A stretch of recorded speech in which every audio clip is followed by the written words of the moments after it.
Here, this is my personal channel. On this channel, I'm going to be talking about all things occult and things to do with astrology, spirituality, metaphysics, the power of your subconscious mind, and a lot more. That's definitely one of my passions, besides just creating subliminals and all that. My main channel, my subliminal channel, is called Dark Rose Subliminals, and basically on that channel I post videos and music and stuff with positive affirmations or affirmations that are aligned with certain goals and objectives to help people achieve different things in life. One of the reasons why I started this channel is the main channel, my Dark Rose Subliminals channel, is because when I was growing up, I had a lot of messages and stuff, like everybody. It's not just me, like everyone, you know, we as a collective, we as a society, as communities and stuff, have had messages come to us through media, through music videos, TV shows, movies, radio, certain messages that have come to us through certain institutions, our family, posters, billboards, and stuff like that. And they're constantly sending us subconscious kind of messages as well, subconscious things. And I'm not saying there's anything inherently bad about these messages. However, they do have a strong impact on us in our lives. If you look at certain research and you go online and study about how certain messages can affect us, even personally, health-wise, thinking-wise, and all that, on a mental level, you realize that not all messages we absorb are beneficial to us. And especially, we are all individuals. We have our own lifestyles. We have our own kind of habits and routines. And so certain messages are not beneficial to specific groups of people, if you know what I mean. So that's one of the reasons why I created subliminals, because they really helped me with my own lifestyle and improve my own health, wealth, well-being. Someone's messaging me. Health, well-being, personal development and growth, and really helped me align with my path and my journey and my mission.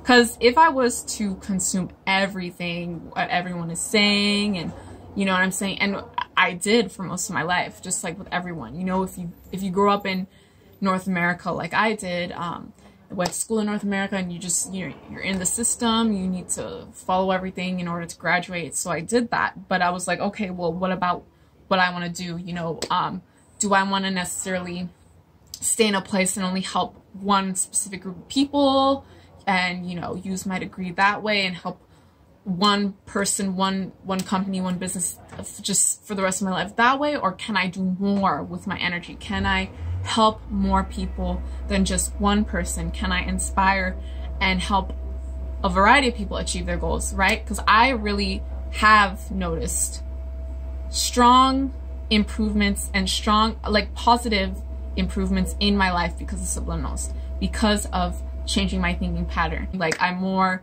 productive now. I don't really get wrapped up in little kind of celebrity gossip and stuff like that. Like, that doesn't even appeal to me now. You know what I'm saying? Like, Wendy Williams and certain shows like that doesn't really appeal to me. I can't really listen to it because I have changed my whole lifestyle. I've changed my own frame of thinking. It's more like, if you're on a certain path and you're about self-improvement and all that, you need to, like, kind of cut off certain things and that aren't going to help you or inspire you with what you're trying to do. And so that kind of stuff doesn't really inspire me. Anyway, so I want to get into the Pluto in Scorpio generations and the Pluto in Sagittarius generation. Yeah, so for the Pluto in Scorpio generation, the millennials, these people were born between 1981 and 1995 or 1996. It depends. Like, some people say 1995 and they cut it off at that. Some people say 1996. So I believe I'm a mix between Pluto and Scorpio and Pluto and Sag, because I'm right in between there, right? I'm right in between. So when the Pluto in Sagittarius starts like 1996 or 1997, Some people say six, some people say 1997. That's why like I give both of those years, because some people are like, no, it's 1996, no, it's 1997. But we'll just say 1996 and 1997, and then to 2012. So 1996 to 2012 would be Gen Z, Pluto in Sagittarius generation. So I think I'm right in between there, with the Pluto in Scorpio and Sagittarius. And there are definitely a lot of similarities between Pluto in Scorpio and Pluto in Sagittarius. And I'm going to get into the similarities. And I'm also going to get into the differences, because there are quite a number of differences. I don't think they're that drastic or different. Some of them are, some of them aren't. You know, some of them are just kind of slight differences, but I'm just going to get into it, okay? So let's start with the Pluto in Scorpio generation. Now, what is Scorpio like as a zodiac sign? What does Scorpio represent? Like, what are they like? What are their characteristics and stuff like that? Well, Scorpio's ruling planet is Pluto, you know, so Pluto is associated with like death, rebirth, spirituality, occult, deep meanings, deep things. And I don't think there's anything like confusing about them, but people like to say they're misunderstood. I don't think, personally for me, I know what Scorpios go through. I have a lot of Scorpio friends, and they just feel things very deeply. They're very deep people. They don't just take the surface level stuff. They go deep with things, and that's why, you know, they're misunderstood, because some people can't really see from a Scorpio's perspective. You know, some people see on top here, but Scorpio is going down. Like, they see the layers. They see the layers to everything. They feel everything. They are invested. Even like if they're cool, calm, and collected on the outside, deep inside of them, it's just they feel so much. You know, they can really absorb a lot going on around, and they might not share what they know with you because they are a bit secretive, but they know a lot. They have a lot of power, and they know a lot. And they know this, but they don't necessarily want to come out and share this with everyone, because not everyone is open-minded. Not everyone, some people like to like make fun of people that are emotional and feel a lot, you know. Air signs can do this a bit, you know. With the water signs, they can be like, oh, you're so emotional, or you're so emo, right? And remember, millennials had the emos, right? We had the emos growing up. So what were emos? So emos were into grunge and alternative lifestyles. They listened to a lot of rock music. They kind of had their own style that wasn't really normcore. It wasn't really the mainstream look. They had their own kind of look. It was more dark and all that. A lot of like eye makeup, and kind of just different from the mainstream fashion that was popular in high school and stuff. So the Pluto and Scorpio generation, they are the millennials. They have experienced a lot. They have, you know, been through all these changes with our technology. They have grown up with technology. They have grown up with the internet and all that, and they are used to technology more than the older generations. So the older generation might have might take more time to learn technology. They might need more time to learn how to use technology, but the Pluto in Scorpio generations might already naturally know how to navigate through technology and live streaming and online messaging and chats. And I'm not saying that older generations don't know how to do this. It's just, since millennials grew up with this technology, they're more able to adapt to the changes in technology, like with social media and all that. They're more able to adapt, and they know how to like do marketing and advertising on these new platforms and all that, because they're familiar with it. They grew up with it. A lot of millennials also started certain businesses and stuff with this new technology, so they really understand it. They are well versed in it. They study it, you know, computer programming and how to design apps and make apps and all this kind of stuff. So how to create your own blog. They really understand it in depth and in detail. Even if they didn't study it, they're still kind of into it, or they use it or utilize it for their business, to connect with people, to connect with their friends, you know. So yeah,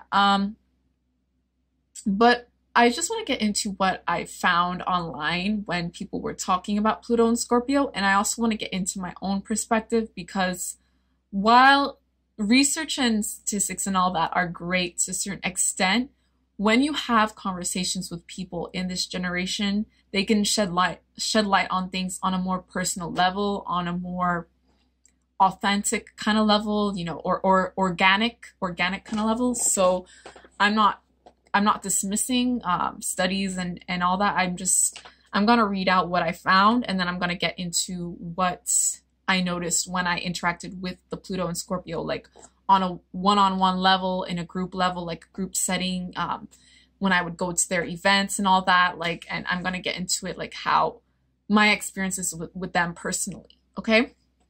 So when I went online, I found out, you know, people were talking about how this generation, the Pluto and Scorpio generation, they understand how people feel, so they can really empathize with others.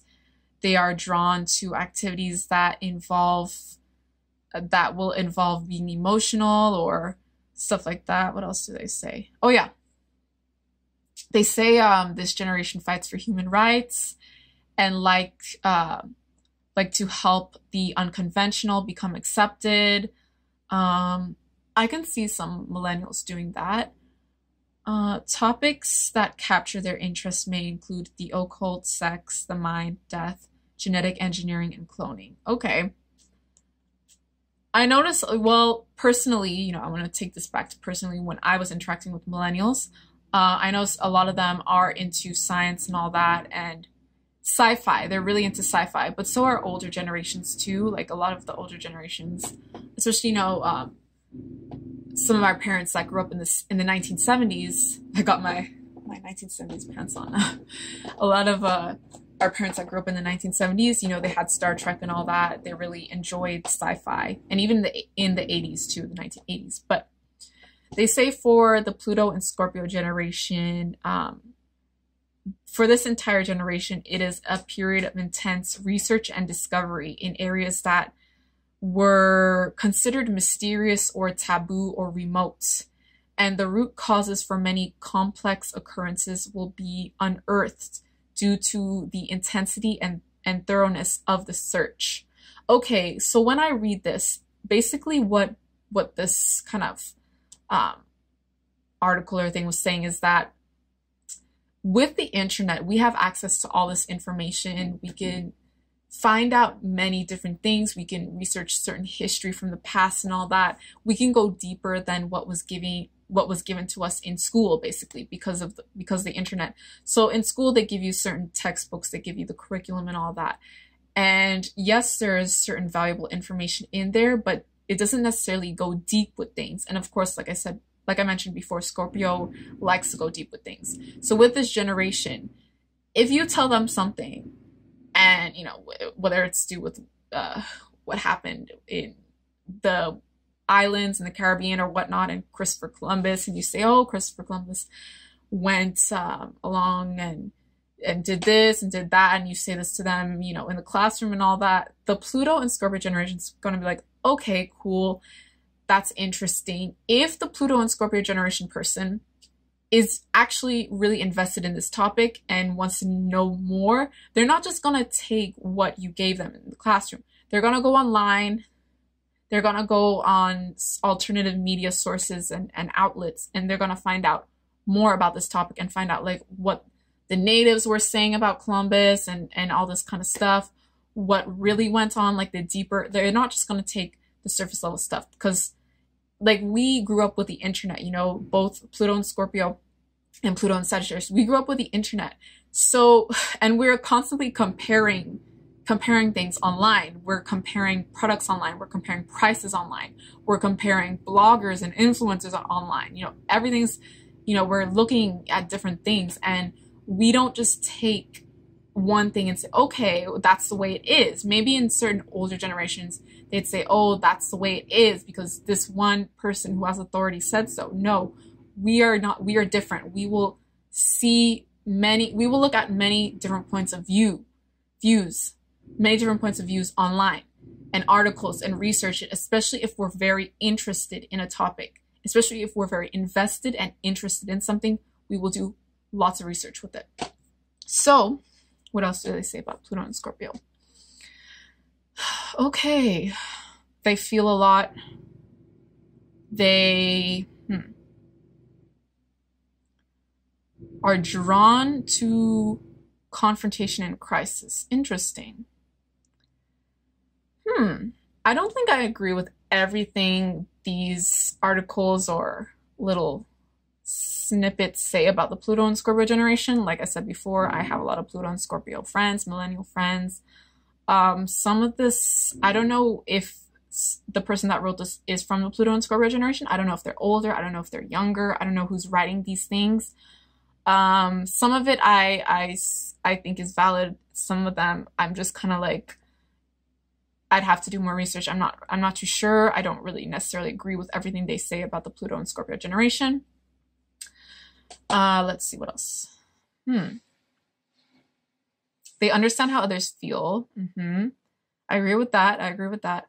They're drawn to activities where they can talk about death and the occult. Yes, I think a lot of millennials are getting into astrology and all that, even more so than their parents, even more than Pluto in Libra and all that. Like, I think a lot of people in this generation are interested in their astrological chart. They're interested in the occult and metaphysical things. A lot of people also say that with this generation, some of the people that are part of this generation have come back from the past to cleanse their bloodline, to cleanse out karmic debt that was inherited in their family or inherited in their bloodline.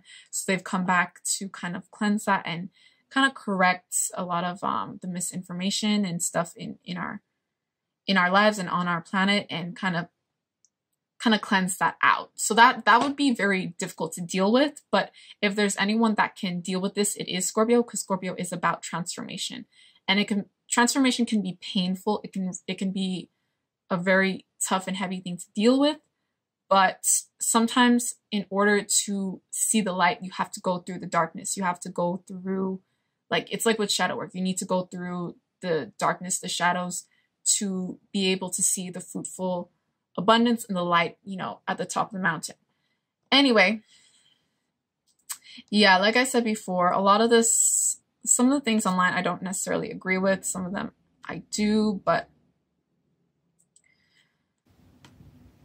so they like to free themselves from mainstream dogma. I can definitely see that. They can be dramatic and challenging. This is an article here on an astrology kind of website. Responsible, loyal, and practical. Challenges, they could be manipulative, deceitful, and contradictory.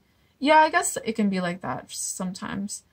You might want to be careful to your reaction with change. Celebrities that are in the Pluto and Scorpio generation: Rihanna, Taylor Swift, Lady Gaga, Katy Perry, Selena Gomez, Miley Cyrus. Okay, interesting. Personality traits.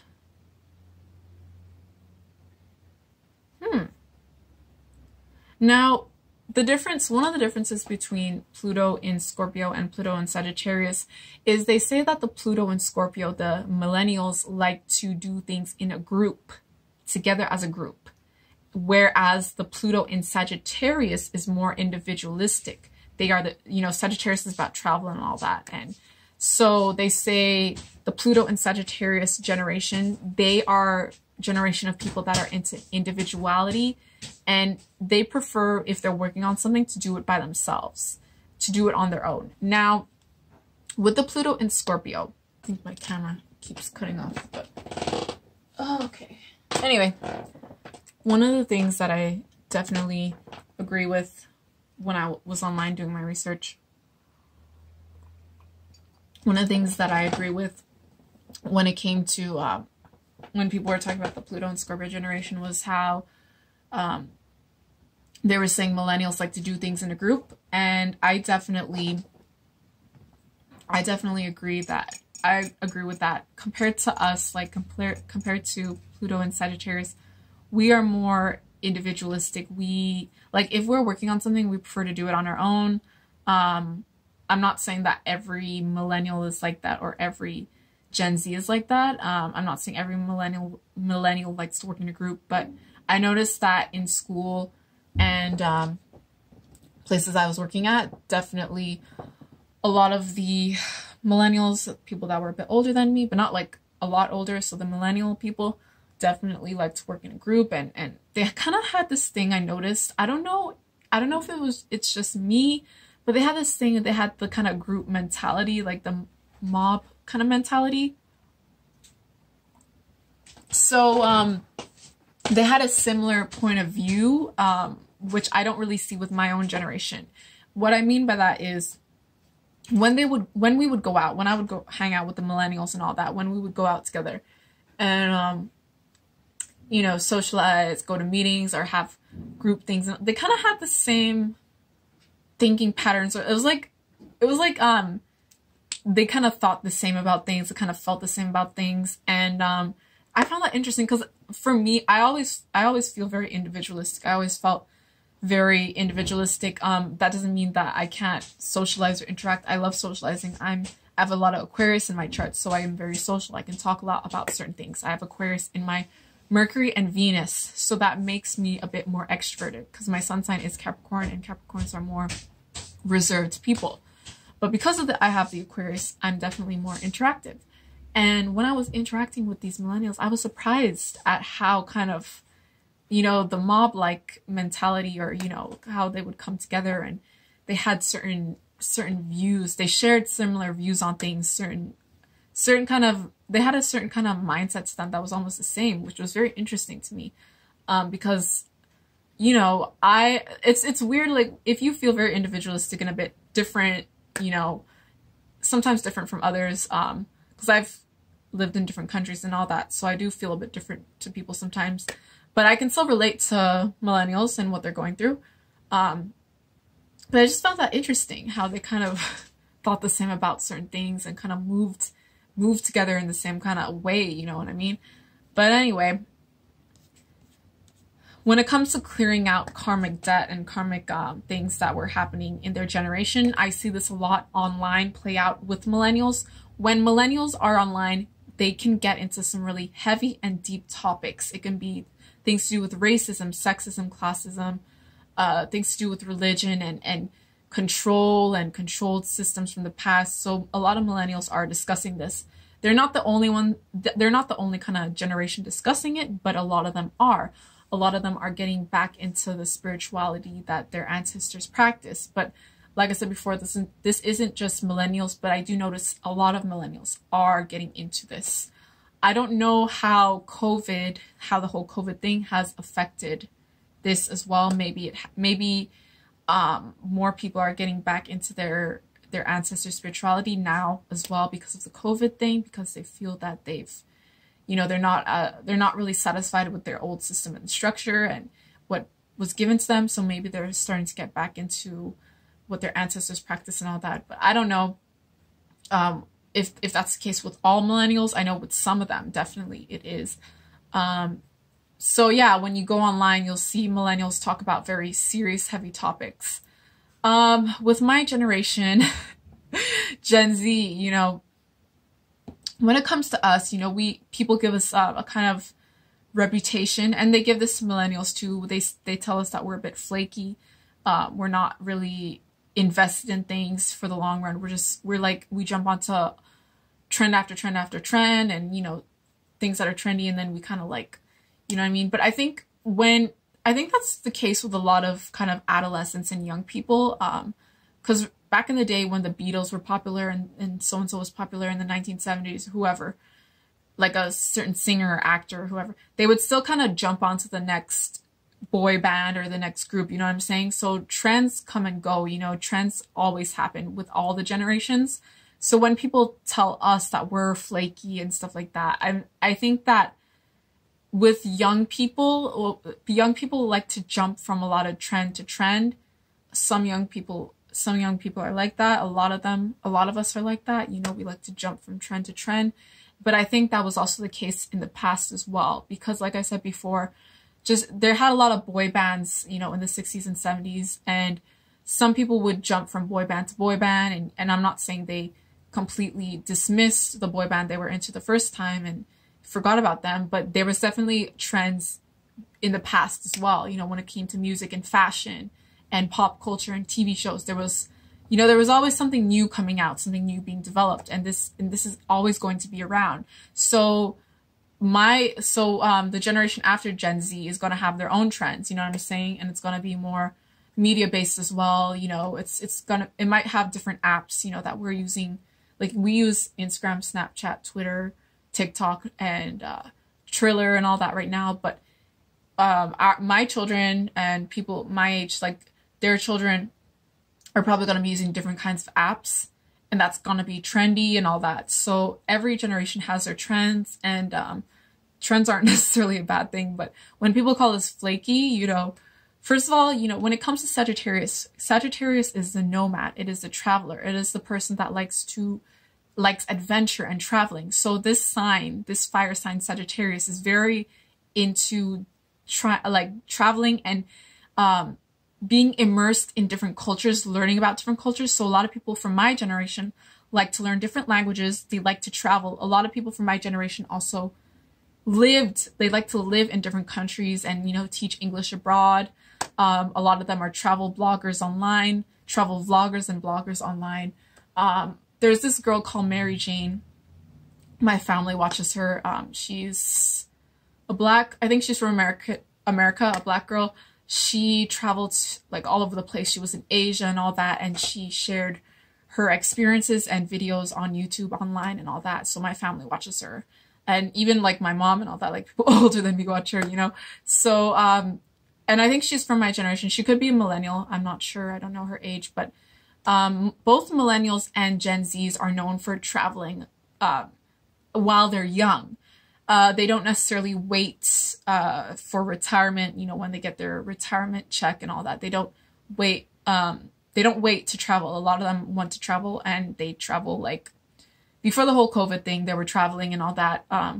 They would take gap years and all this kind of stuff. After they graduated from school, they would take a year off just to travel, because they were saying, well, I'm able-bodied now. I'm fit and healthy and strong now.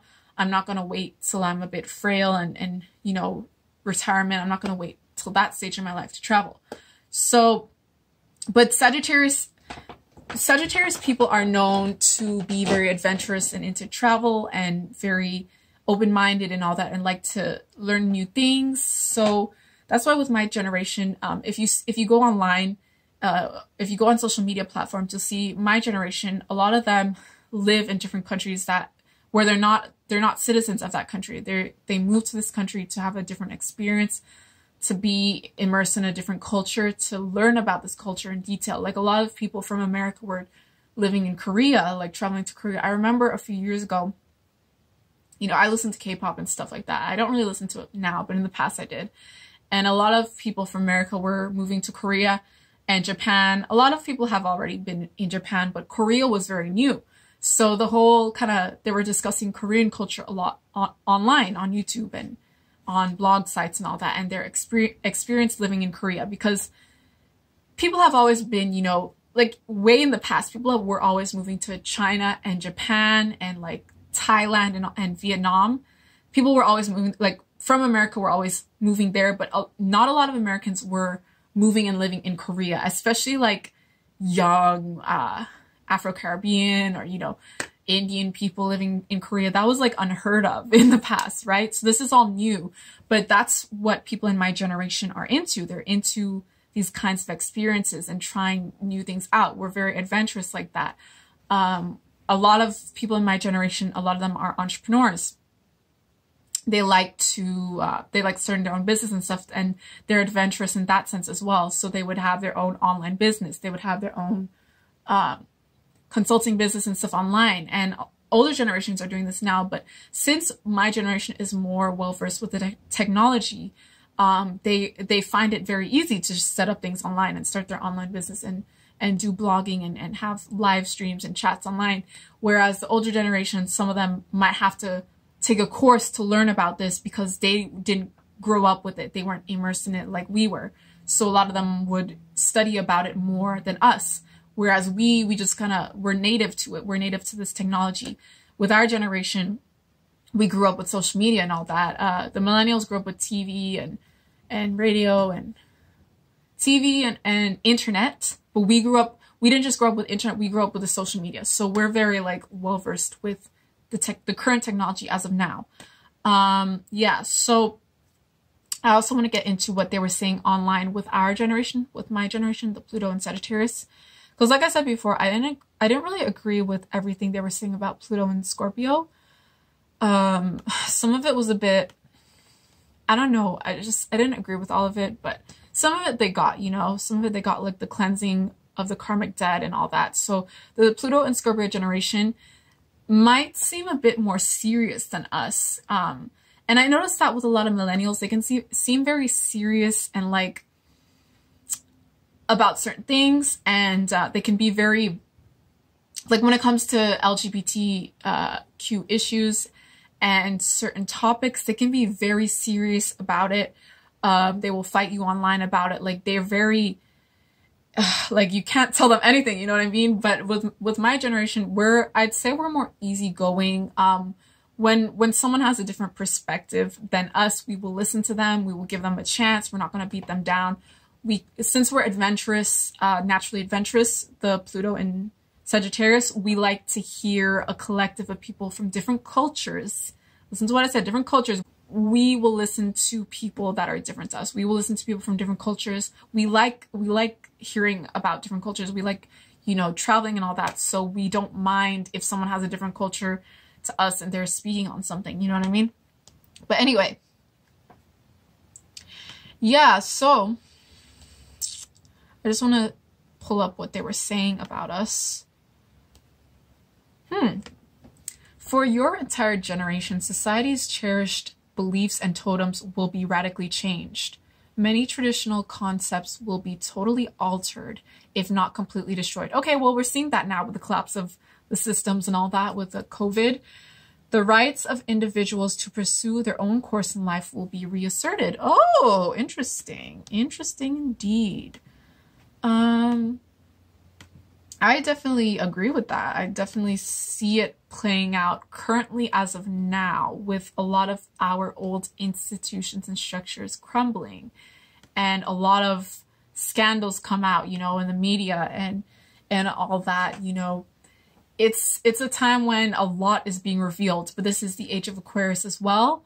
So in the age of Aquarius, you know, everyone has 20/20 vision. Everyone can see through what is going on, you know, in terms of like, you know, this whole situation. I'm not going to get into the politics of it because I mainly want to talk about Pluto, like the generations. I don't want to get into that. That could just be for another video. But, when they talk about us, you know, they say we like vintage things. That could definitely be true. You know, like that van girl, she might be Pluto and Sagittarius. So some of us, you know, we're very individualistic. We like to travel, and travel doesn't necessarily mean you have to hop on a plane. You can also travel like in your car, you know what I mean? You can do road trips and all that. Yeah. For myself, personally for myself, I want to talk about myself and my friends that are in this generation. I started my own meetup group, and I would plan outings in the GTA in Toronto, and we would go to different kind of events and things, and that was very adventurous for me. I had never really started my own group. You know, like I had groups in school and all, but this was like with people outside of my school. So we did like networking events, we did kind of like we would do foodie nights and stuff like that, or go out to certain bars downtown. So that was very adventurous for me because I had never done that before, and or like organized things and started a group, and it was a lot of work, but I actually enjoyed it. I had fun. I had fun when I was doing it and planning and organizing things. Yeah, and it was interesting, you know, connecting with people that had different lifestyle to me and all that. A lot of the people that joined my group were millennials. This is interesting what they say about the systems and structures collapsing. I definitely agree with that. Okay, on this article here, They say Gen Z Sagittarius is 1995 to 2008. So it's interesting how people have different years, because online it was saying like 1997 to 2012, but here it says 1995 to 2008. So that's why, you know, there can definitely be a crossover between the millennials and the Gen Z. Like if you're in between, if you're like from, I'd say 1994 to 1997, you could be the in-betweener. So you might have both of these traits and characteristics. So if you're feeling like, oh my gosh, like that is totally isn't me. Like I'm a millennial, but I'm very individualistic. I don't like the whole group mob mentality. I love traveling and all that. First of all, millennials are like known for traveling. They're known for traveling, but we're more for being like, we're known more for being adventurous and into learning about different cultures in depth and in detail. Like we are the type that will teach English abroad. I'm not saying millennials don't do that, but we're very invested in other cultures, like very invested. That's why you see so many people like myself around my age that have lived in Korea and in Japan, and you know what I mean? Like that they don't even want to move back to America. You know, they don't even want to move back home. They're so into traveling. Some of them don't even want to stay in one place. They want to travel constantly, you know, like Mary Jane and all these food bloggers and all these people, like they want to travel constantly. They don't want to constantly be in one location. They have this itch, this burning feeling inside them to just move on and travel and experience different cultures. That's their passion, right? They love that. Obviously, I would also want to look into this person's astrological chart to see what else is in their chart. Because I know, you know, the whole generation thing, it can be an overall view of people and all that. But to know people on a deeper level, I like to look at their astrological chart as well. Like to see what's in their rising sign, their Mercury and Venus, their Mars, you know, not just their sun sign, like in depth and in detail, what else is going on with them. So what else is in their chart? Yeah, so the Pluto and Sagittarius have a need for exploration. I already discussed that. They feel that by gaining as many different experiences as possible, they have the power to recognize and use any opportunities that arise to their benefit. They have the self-confidence to challenge existing moral codes. They use their beliefs as an extension of themselves. They are interested in other cultures rather than the one they were born into. Correct. Together, they will create a whole new culture and spiritual beliefs. Definitely. I think with my generation, we are definitely pioneers, just like millennials. We're going to bring about a lot of change to systems, structures, and institutions. And when it comes to like us and millennials, we are the influencers. We are the, you know, the hip, new, young, fresh blood on mainstream media. We are the fresh blood on mainstream media. We are the new singers, artists, you know, the young bloods, you know what I'm saying? So when it comes to us, we have a lot of power and influence that people, you know, they want to kind of suppress and don't want to give you credit for, but we do have that. And I want to just explain to you what I mean by this. Well, TV is known to be dying right now. Television is known to be dying right now. And one of the things that I notice on certain TV shows that they like to do is they like to bring us into things. They like to bring the influencers, the bloggers that are around my age and the millennials age to kind of add the fresh blood to their show and their channel. Why? Because the fresh blood comes with all this new talent, this new art, this new creation, these new and fresh perspectives.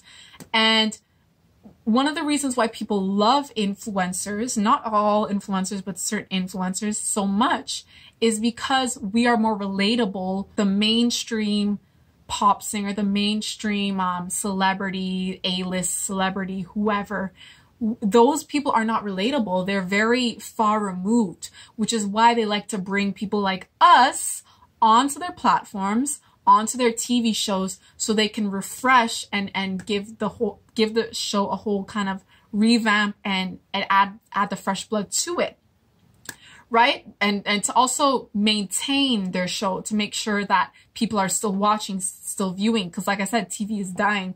We have the Netflix now and all that, but I'm talking about traditional kind of TV and whatnot. Traditional kind of shows and stuff are dying.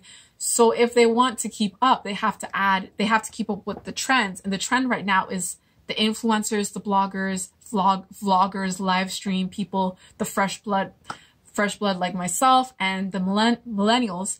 They want to kind of, some of them are trying to be like these millennials and these Gen Z people and do that with their own media and their own shows and all. They're trying to be like us, and some of them like to bring us onto their shows because they know the power that we hold. We are the future. We are the so-called pioneers that are going to change everything. So yeah,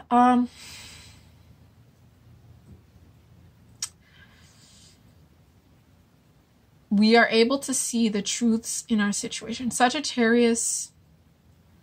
So when Pluto in Scorpio clears out everything, you know, they have a lot of heavy stuff to deal with. They have to get rid of a lot of the programming and all that. When they cleanse that out, and now the Sagittarius comes up with all these new ideas and new structures and systems and all that, and ways of thinking. Sagittarius, you hold a lot of power right now, and you can really utilize this for some great positive changes in this world. To our old systems and structures, if you want. I'm not saying that you have to do that, but I'm just saying it's something to think about if you're from the Pluto and Sagittarius generation. A lot of people in this generation are making amazing changes right now. They're not really following what their parents were told and like old systems and structures were like given to them. They're not really following that. They're creating their own kind of lifestyle. They're creating their own new systems and stuff and improving things. They're being more inclusive. They're being more progressive. And I'm not saying all of them are. Obviously, you know, with every generation, there's going to be positives and negatives. You know, that's just life. We don't live in a perfect world. So, but there's definitely great changes that can come about with both millennials and the Gen Zs. You know, there's positives. We can, you know, when I go online, there's a lot of this negative talk, and it was the same when my mom was a teenager. You know, they would say things like, oh, the youth, they're so degenerate, they're so blah, blah, blah, blah. I remember, you know, I remember watching old documentaries when these girls would go and see the Beatles, the Beatles, and their parents were on the news talking about how, oh my gosh, my daughter is so obsessed with Ringo Starr and whoever, and she can't focus on her studies because she's always sneaking out and going to see these boy bands. So like, history repeats itself. Like people, like things that they were saying about the youth in the 50s, like the greasers and the beatniks, oh, they're so rebellious, they're so bad. And then they say that about millennials, they say that about my generation. So like history repeats itself. You know, it's really interesting. Maybe I'll say that if I'm blessed enough to have children and grandchildren, I'll say that about them. You know what I mean? But it's really funny how history repeats itself like that. But it says the Pluto and Sagittarius are optimistic and try to find answers instead of problems. And that's where I think me and my generation and millennials can differ a bit. I think, I know some people might not agree with me, but I have noticed that millennials can be a bit negative about certain things. And, you know, my generation, some people will say, oh, you're just oblivious or you're living in a bubble. But it's not that. If you focus on the negative 24/7 and you don't find the solution and what you can do to change it, like, how does that kind of solve anything in the end? Like, I agree that we need to talk about difficult things. You know, Pluto in Scorpio, we need to get into heavy things and heavy topics and all that. But if it's constantly negative and you aren't addressing it with a solution, I don't think that's very beneficial for the long run. You know what I'm saying? For the future and the long run. So with my generation, I believe that a lot of us definitely, when the pile of shit is handed to us, we kind of flip it over and try to like turn it into something, make it like improve it and make it better. And like, you know, whatever shit is handed to us, we will try to improve it. We will try to find the solution because we know that we can talk about the problem so we're blue in the face. But what are we going to do to address it, to solve it? You know what I'm saying? I can, instead of doing my subliminal channel, I could have made a channel all about, what the government is doing and how they're so bad and evil and Hollywood is corrupt and music videos are bad. And I could make a whole channel about that without addressing and solving the issue. Like there's channels like that where it's always negative. They're always addressing the negatives constantly. And Scorpio, you know, can be very dark like that. It can always be like, you know, like really dark and always see the negative. And but then what are you doing to address it? Like, how are we going to improve it? Like, how are we going to work this out? Are we just constantly going to be wrapped up in the negative? For me, that's not a lifestyle for me. I'm not about that at all. I can take something and flip it. That's what manifesting is. That's what alchemy is. When shit is handed to you, you flip it in and you turn it into gold. You turn it into diamonds. You know, you take the rock, the old ugly rock, and you turn it into a diamond. That's what alchemy is. You take something bad, you turn it into something good. You take whatever's handed to you and you flip it and you benefit from it. So we can talk about the negatives till we're blue in the face, but we need to address it. We need to improve it. Yeah, so I agree with that, what they're saying in this article here about how we don't just talk about the problems. We try to fix it. You know what I'm saying? There's always loopholes. There's always loopholes in systems and stuff. You can always find your way around things. We have a good sense of humor. Oh my gosh. Yes, we do. We do. Both millennials and Gen Z definitely have a good sense of humor. Definitely. We have a feeling of slipping into, it's easy for you guys to slip into feelings of superiority or frustration for others not being on our level. Okay.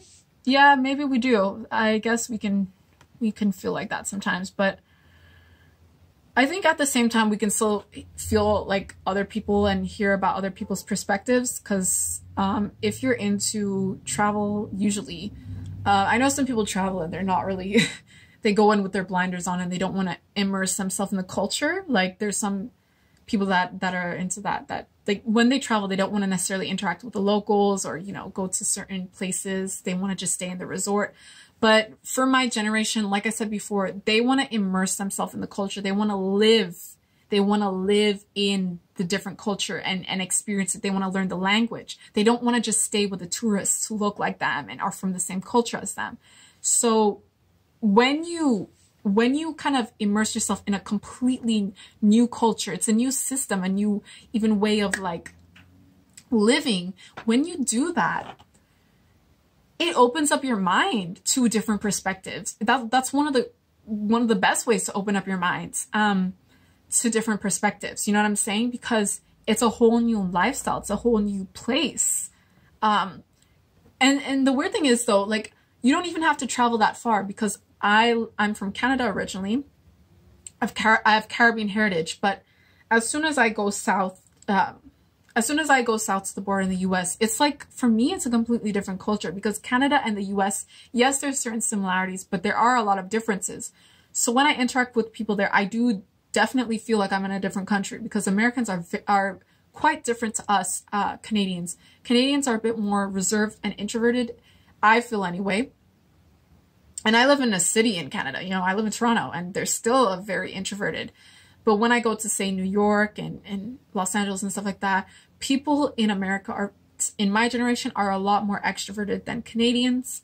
They are very talkative and like to interact and all that, and very ambitious. Americans are very ambitious. Yes, some Americans can be set in their ways with certain things and their lifestyle and you know, very, very set in their ways, but not all of them. Probably not even when it comes to Americans that are my generation. I don't think a lot of them are very set in their ways. Maybe some of the millennials might be, but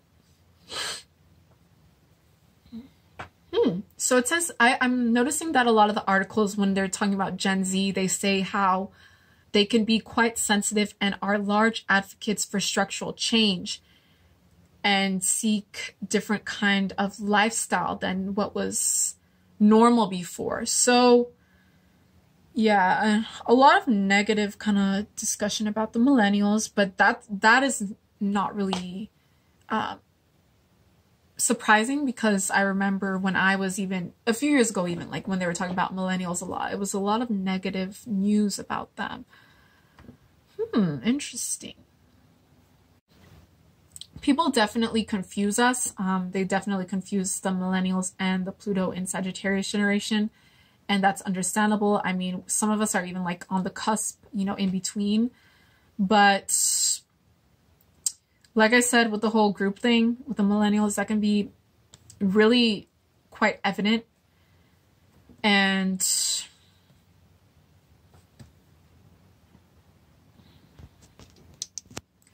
with the Pluto in Scorpio, they do have a lot.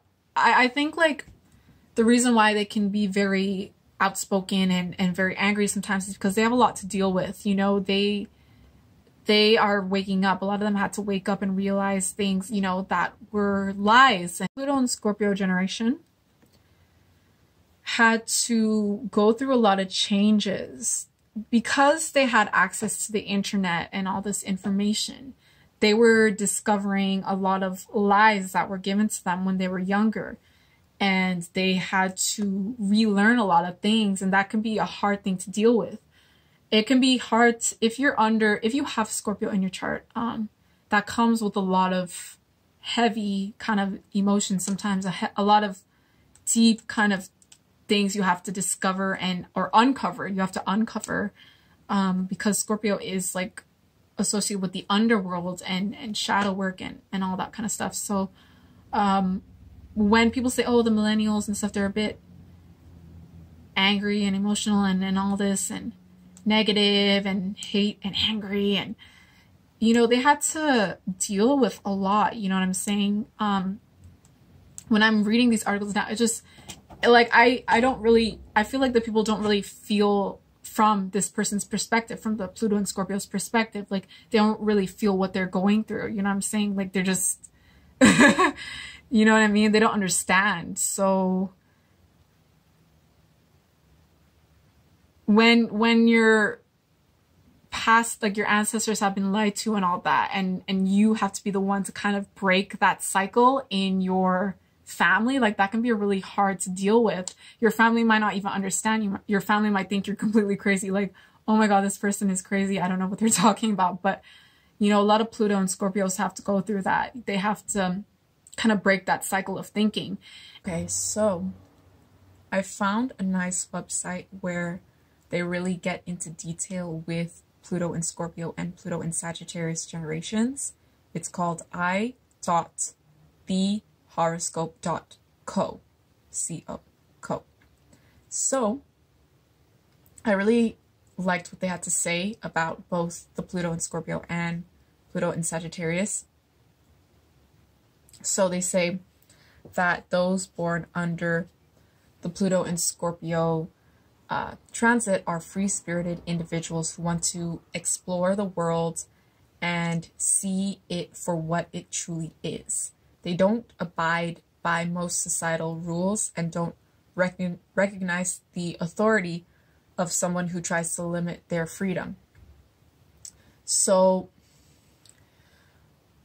when it comes to this playing out in real time, and what I've noticed is that when it comes to millennials speaking their mind on things and all that, they want to speak their mind. Sometimes it comes out as very unfiltered and like raw and like in your face and a bit shocking. And a lot of people discuss this like, oh, how could they say that, you know? But it's because they don't really care about certain authority or pieces of paper and certain things that were more serious in the past or more kind of enforced in the past. They don't really necessarily care about that. So they care about the deeper meaning of things, and they also want to get to the bottom of what's really going on, like with Scorpio. So they don't really care if someone has a certain title or certain thing. Like they will still speak their mind no matter what. If they are really into a certain cause, they will usually speak their mind. You know, if they're passionate about something, because Scorpio is a very passionate sign. You know what I'm saying? Scorpio is a passionate sign, so if they are invested in a certain cause, they will speak their mind. They won't really hold back on it, you know. They'll speak their truth. So it says when they get too passionate and interested in one of their idealistic dreams, nothing can stop them from achieving it. I think that's true to a certain extent, what they said there, but at the same time, I feel like a lot of millennials and Gen Zs can take on a lot of different projects and a lot of different things because they're young, you know, they have a lot of energy and they can kind of not finish one thing at a time. You know, they jump to many different things and because they're trying to accomplish a lot, or maybe they get distracted, maybe they're on to the next trend, you know. So that's something I don't really necessarily agree with, but maybe some of them, yeah. It says one of the greatest perks is being able to create a form of peaceful communion wherever they go. With the prospect of unknown secrets to reveal and natural disposition towards helping others, most people fall under their spell. Interesting. I notice, yeah, with a lot of millennials, they can be really into humanitarian causes and all that, and join a lot of protests and marches. And when I go onto certain millennials' social media accounts, I can tell that a lot of them are really into societal issues, community issues, and things like that, even more than Pluto in Sagittarius. It says that Pluto Scorpios like to explore the world and expand their breadth of knowledge without being hindered by preconceptions or fundamental creeds. Okay, that sounds a bit like Pluto in Sagittarius. These people wish to discover what lies behind everyone else at their own pace preferably, and to do that they must break apart the age-old stereotypes, presuppositions, and biases. Okay, that's interesting. So maybe that's why they like to tackle certain things to do with LGBTQ and racism and all that, because they want to kind of improve things, it seems, and they want to get to the bottom of things. They want to get to the nitty-gritty that people try to avoid. You know, they want to, because some people, they don't want to get too deep into things because they don't want to necessarily offend anyone. And that's the thing with millennials. They can come across, you know, online on certain forums and chat rooms, they can come across as very brash and in your face and all that, and you know, fight and argue online. But it's, when I'm reading this and when I looked into them previously, it seems that they're into these causes because they want to get to the truth. They want to get to the bottom of things and to improve it, you know, to kind of kick out the old and improve certain things. Because that's one of the ways to improve things, by actually uncovering and find out what's really going on beneath the surface. So yeah, one can cause a lot of chaos in their wake because there is no discernible pattern to their actions. Yeah, like I said, you don't know what you're going to get with that necessarily, with a millennial, because they can be a certain way one day and then they can be completely opposite the next day. You don't know how they're going to react to certain things. This native can be one of the strangest and most incomprehensible out there because they don't seem to follow a certain logic. So I guess millennials are unpredictable, but so can my generation. Like Pluto and Sagittarius can definitely be unpredictable if they're like nomadic, a gypsy kind of traveler. They can definitely be very unpredictable. But it says here that they can be negative, and like I said before, I agree with that. I mentioned this, how they can be a bit too serious and too invested in certain causes to the point where they will not listen to you or someone's opinion that is a bit different to theirs. So that's what they mean in this article. Like I even said it myself, when a millennial is kind of negative, it's kind of like they don't want to see your way. They don't want to hear what you have to say. It's just their way or the highway. Like, you know, they're not going to listen to anyone that has a different voice, different opinion, or they'll say that you're just hating on this group of people, and you're just, you know, you're just racist and all that. You're just, because if your opinion doesn't match theirs, then that means you're against them and all that. So that's where they kind of take it too far. that's something that they maybe have to look at a bit, because even with regular Scorpios, like regular people with that Scorpio zodiac sign can be like that. They can be a bit too negative.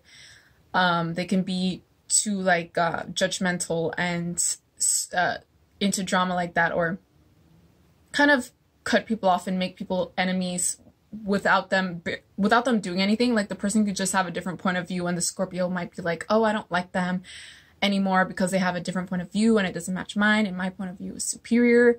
So that's where the Pluto and Scorpio people, the millennials, have to be a bit careful. I try to be careful with that because I find that it's good to have a wide variety of different views and opinions on different things. This website, the i.thehoroscope.co, also talks about Pluto and Scorpio when it comes to relationships. I found that really interesting, what they have to say about relationships, because as we know, with millennials and Gen Z, we have all these apps. So app dating or dating online is very popular. Dating online is kind of a thing of the past now because the apps have kind of taken over. We have Tinder, Hinge, OkCupid are all on our phones, all our apps, right, on our phones. So yes, there's still online dating, but that, like, when I get together with people around my age, we kind of say how the online dating is a bit old school, you know, because we have the apps. We use the apps now, and just on our phones. So yeah, when it comes to dating, it says that the Pluto in Scorpio generation rejects the traditional influences and expectations and tends to pursue their own dreams independent of what others think of their choices or even them. So it says that the men of this generation don't buy into the social propaganda or the superficial criticism of the status quo, nor do they involve themselves in flimsy romantic adventures that would lead to nowhere. Okay, interesting. I know that when it comes to dating, they like to say how Pluto and Scorpio millennials are very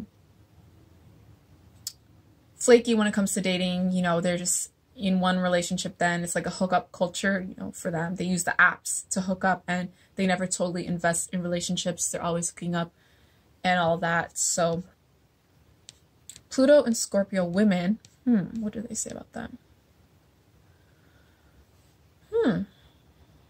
Gender roles, feminine traits, romantic expectations, libertine desires. These are all judged by each and every one of them. Okay. If someone dares to contradict them when they know they're right, all hells are going to break loose, as they can be very acidic with their words. See, with the Scorpio, like I like a lot of things about Scorpio, but sometimes I find that they can't really listen to someone that has a different point of view as them, and that can be a bit annoying sometimes, because people have a lot to add to the conversation and have a lot of great ideas, and sometimes people with a lot of Scorpio on their chart can see things one way and don't want to hear a different point of view, and that's really sad because people have a lot to add, you know, a lot of valuable knowledge and things to add and put out there into the universe, and it's kind of unfortunate that Scorpio doesn't see the potential in others like that. But anyway, I'm a Capricorn, so I can see when people have like a lot of value and great points to add to the collective. And my Aquarius sees that as well in others. So, yeah, it says the Pluto and Scorpio women are very intelligent and analytic and observant, even at a very young age. Now, with my millennial friends, because they didn't really get into the relationships, they kind of just talked about the Pluto and Scorpio women. They didn't really discuss the relationship dynamics, but that's why I want to discuss like what I noticed with my millennial friends, you know, when it came to dating. Some of them did have serious relationships. It's not just like a hookup culture or hookup kind of thing with millennials. If the individuals that wanted to have a serious relationship kind of planned it strategically and wanted it and set it up their relationship that way and their lifestyle that way so that they could have a serious relationship, because I know millennials that also don't want to have serious relationships and prefer just hooking up and all that and jumping from one person to the next. So I think it depends on the actual individual. Now, for my generation, when it comes to dating and all that, we use the apps as well. I think in terms of dating style, we might be more into, since they say, you know, we like retro things, vintage, nostalgic things. Some of us might be a bit old school with things, a bit old school. You know, some of us are old souls, like they say Gen Z, some of them are old souls. They came back from the past, kind of like with the Scorpio generation, but to set up new structures and systems to improve, to make improvements and all that. Not necessarily clear out all the negative, but to reinforce and bring back some of our old traditions, our old kind of heritage that some of it was lost, you know, when people were colonizing different nations. Some of this information was lost or it was kind of suppressed, but they say that our generation is here to kind of bring that back a bit. Some of us, not all, but some of us are here to do that. And, you know, with our old kind of spirituality, our old traditions and culture, you know, we're bringing it back. And I even noticed this thing on Instagram and TikTok where people were dressing in their traditional kind of cultural outfits, like the Mexican girls and stuff. They were dressing in their traditional cultural dresses and applying their cultural makeup. And they were, so, you know, these days we do the nice makeup, the fashionable Western style makeup, but a lot of people these days are like, they like to see the beauty in their culture, in their heritage, and it makes them feel proud. It helps with their self-esteem, because we're so used to consuming this kind of Western style beauty or image. It's pushed on us through advertising when we're growing up in movies, music videos, TV shows, and all that. So when you kind of see the beauty in your own culture and even admire it within yourself, admire your own cultural beauty, it can help with your self-esteem and your confidence, because you're not just seeing one image all the time. You see the beauty within people that look like you and yourself. So that can be very healthy and positive for young women, young men as well, right? To see the beauty within your own culture.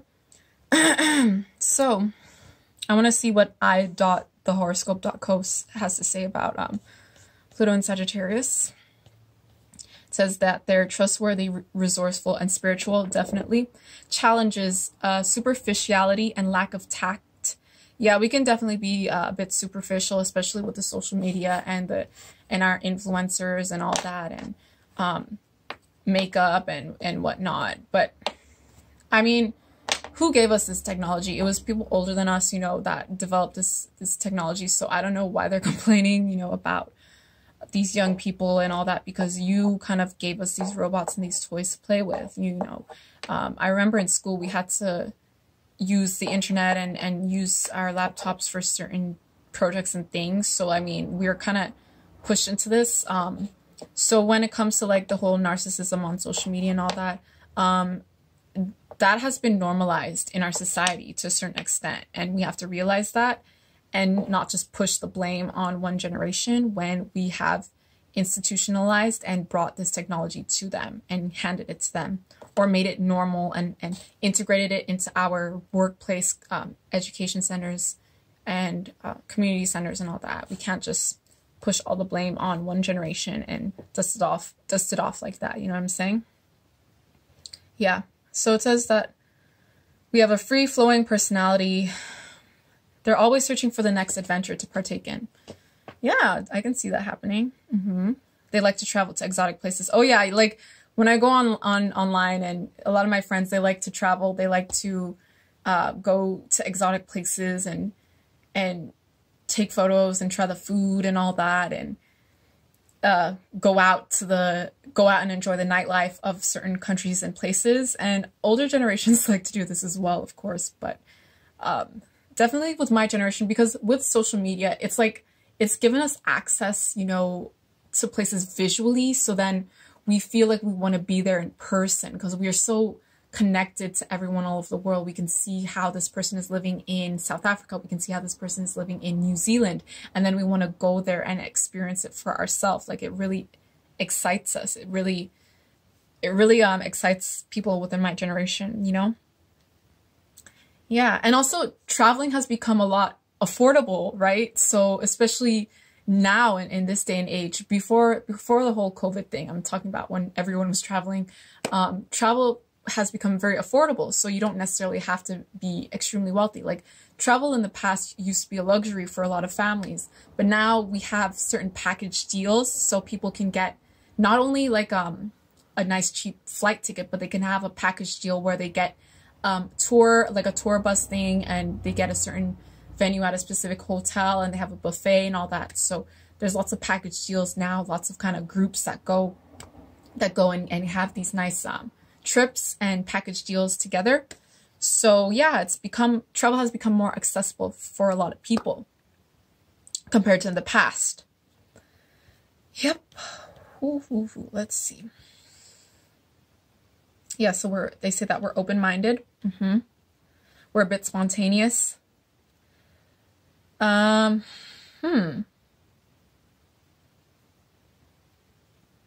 don't like to stay too long in one place.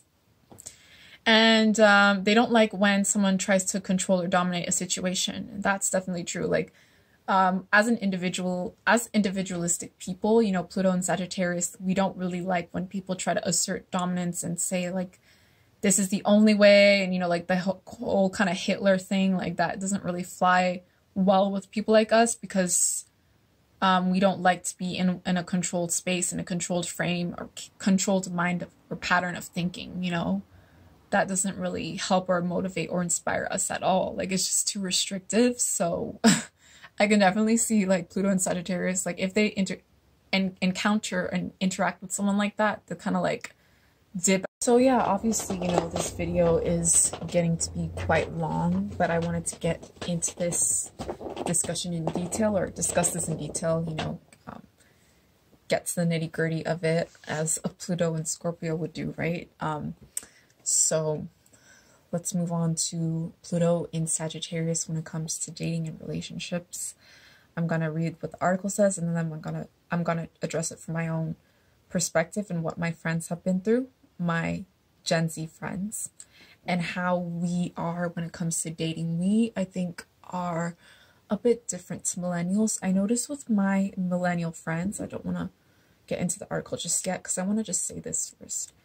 I notice with my millennial friends, they can be a bit in a hurry and in a rush to connect and be intimate with people, whereas we like to take our time.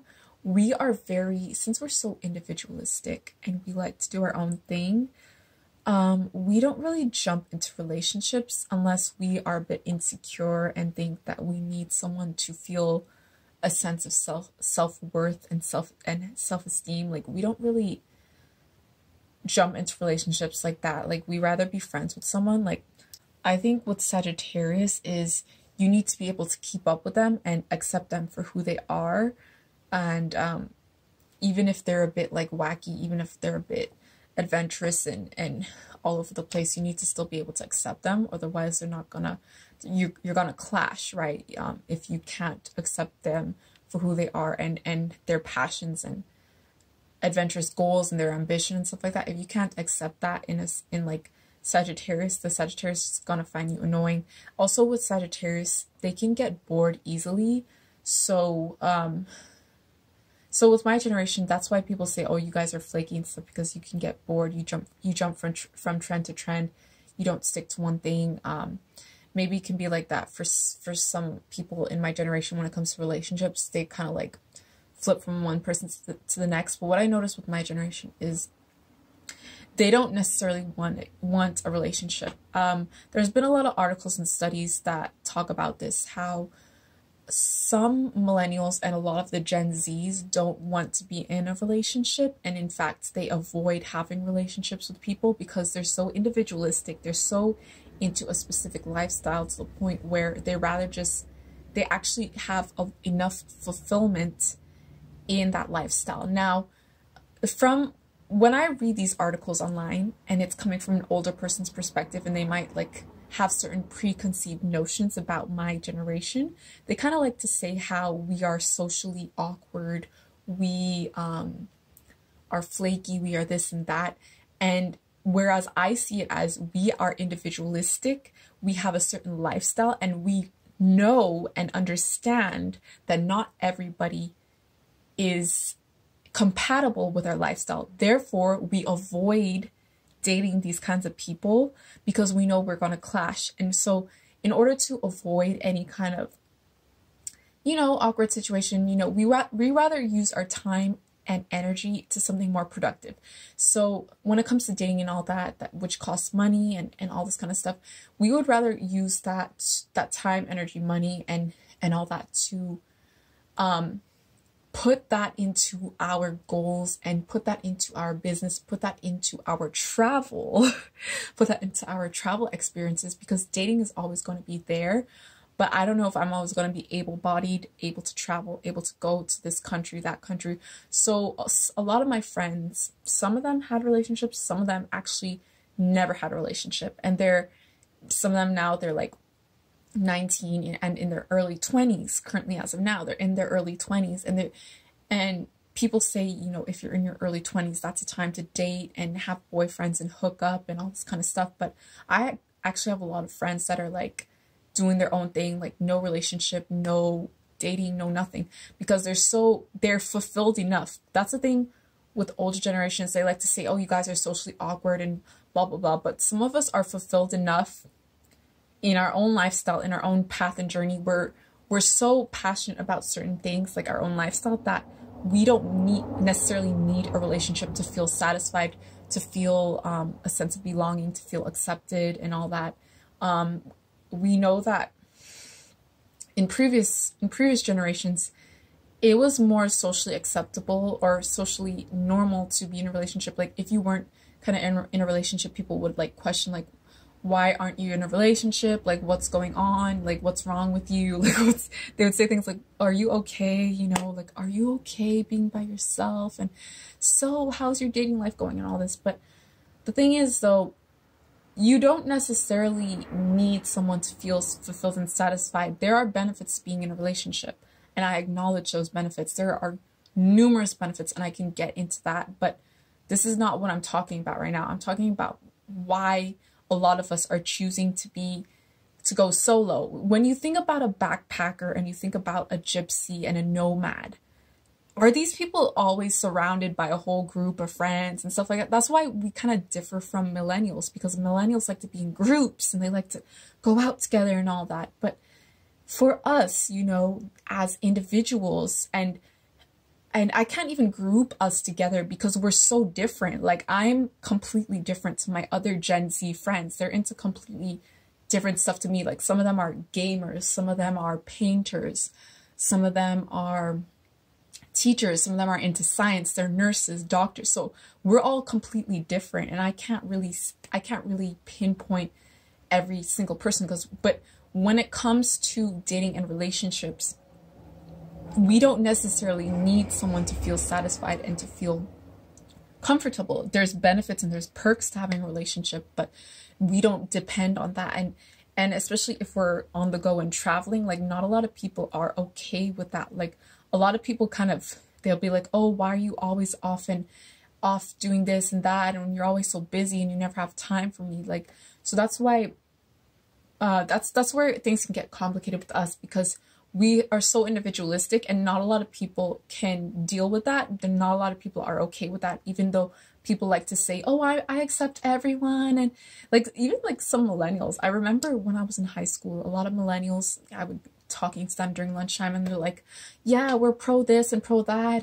But then when you have a lifestyle that's a bit different to theirs, and it doesn't fit in with their mob mentality and their mob mindset and thinking, and yeah, teamwork, and if your individual way of thinking doesn't fit into the millennials, then they'll kind of look at you and like, what are you doing? Like, you know what I mean? And they kind of like ostracize you, like, no, that's not the way it is, actually, it's this way, you know? And that's kind of frustrating. So we rather just go off on our own, do our own thing.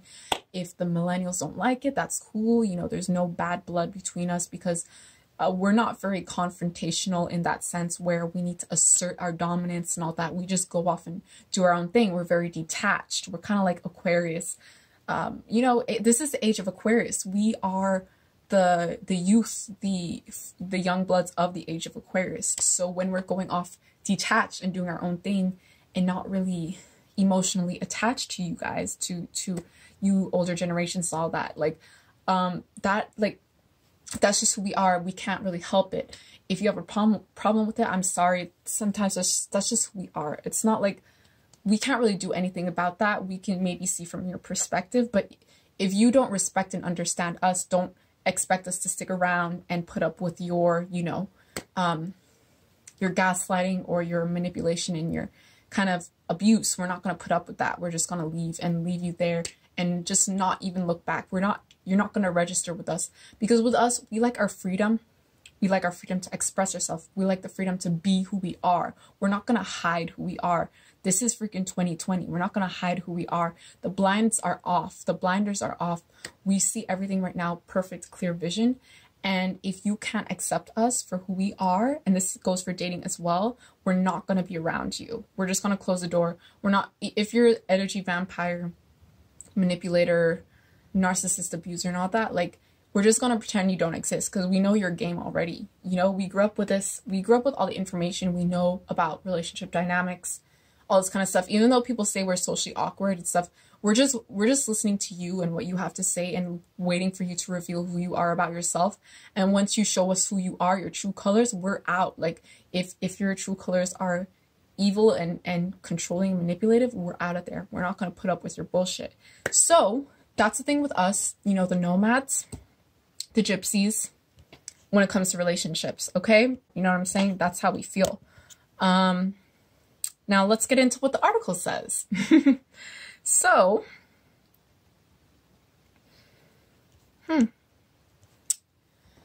has a morality system deeply ingrained in their subconscious, and there is no ounce of arrogance or egocentrism in what one does. That's what they say about Pluto in Sagittarius. Now, everyone has an ego. I have an ego. My neighbor has an ego. My grandmother had an ego. My uncle, everyone has an ego. So I don't know why they're saying, because anyone can be arrogant. Anyone can have an ego. I mean, your ego is sometimes like, your ego can get points across to people and stuff like that. It's when it's like a toxic ego, it can be a problem when you can't see from other people's perspectives.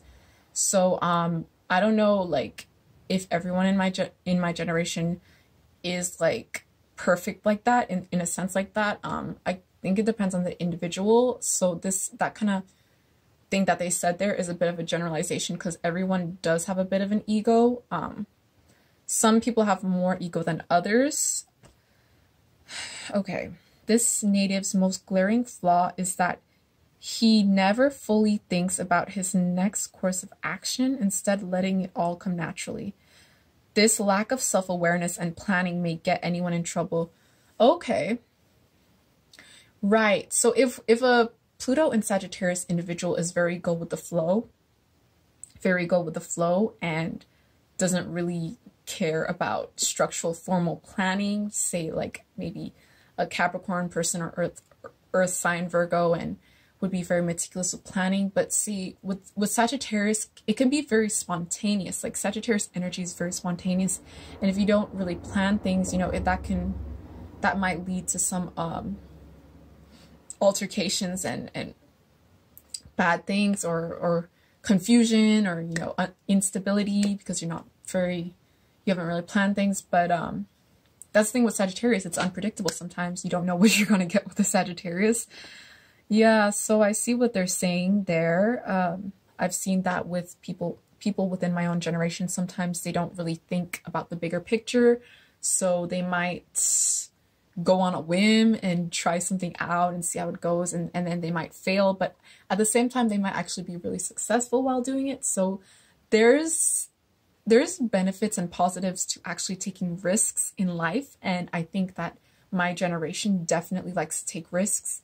So do millennials, but I find, like, since we're so adventurous, you know, we might take a risk that's really extreme, such as moving to a different country where no one speaks English, or even like a Spanish person that's Gen Z moving to, say, somewhere in Asia, you know, and no one in that country speaks Spanish, or, you know, and all that. So it's like, we are very Sagittarius, like, they are the daredevils that will do anything extreme. Like they don't care. Like they like that adrenaline rush. They like that extremeness, and it's fiery, it's different, it's fun. And when they look back, when they're older and they look back on their life, they'll see all the amazing adventures they had, and they can talk to that, and they can talk about it like with their grandchildren or friends or whoever while they're having their barbecue outside. And so yeah, we can be very spontaneous.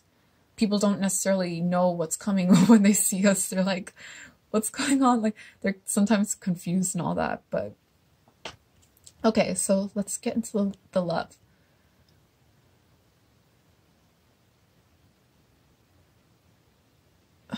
Yes, so it says we're spontaneous. Okay, unrestrained and a freedom seeker. I already mentioned that like before I was talking about this article, and they just confirmed what I was saying. So unrestrained and freedom seeker. These natives pass through the world at breakneck speed, just like a vanishing shadow and sprinting leprechaun, always looking for the next excitement. Especially when they are young, their dynamicism and high-paced enthusiasm takes them far from any commitment or serious bonding. Oh, okay, so what they're saying is we don't really get attached easily. Some of us aren't into commitment or like serious bonding. Now, maybe later on down the line when we get older, we can take things more seriously. If we're out traveling and, you know, road trips and van life and all this kind of stuff, you know, obviously it's gonna be like a bit, not difficult, but you know, our priorities are somewhere else. It's not on having a serious relationship.